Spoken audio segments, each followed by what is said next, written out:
Aru Niphai incorrectly, Borjan constituency, Hidipia Havaralong kedo, Serdihun English School along, Kepasat lang, Kachepa una tumapan, kachoro ajaimek, kedeng pon.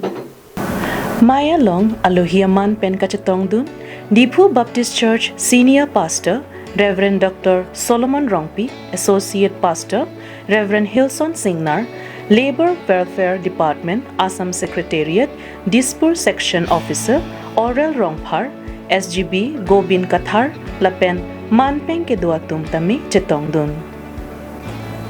Serdihun English School, Lake Surihini Ratroxi Aningkansi, Papang Nilo. Pining an, Bet Trok an, Kep Asad lang patok ponlong lo.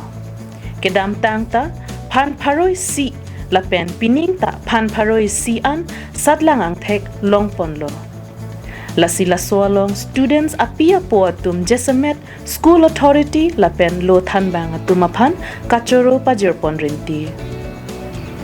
Pini kachoro pon ajaimek along Principal Rajesh Kropen Mai Chari Ponlo, Lapen Ning Kaperung Alam, Lapen Arnama Hirjume Kehang, Reverend Dr. Solomon Rongpi Pensi, Apor N Ponlo.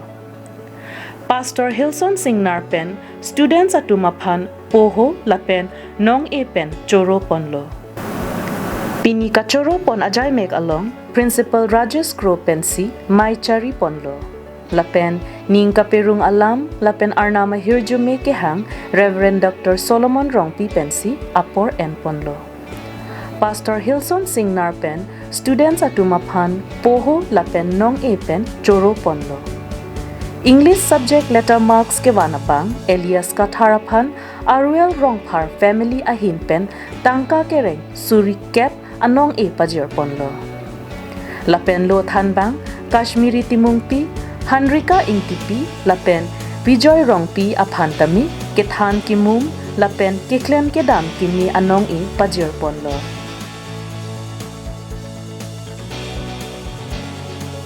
Dilai Pen, Bijoy Rongpi, Karbiang Longlay.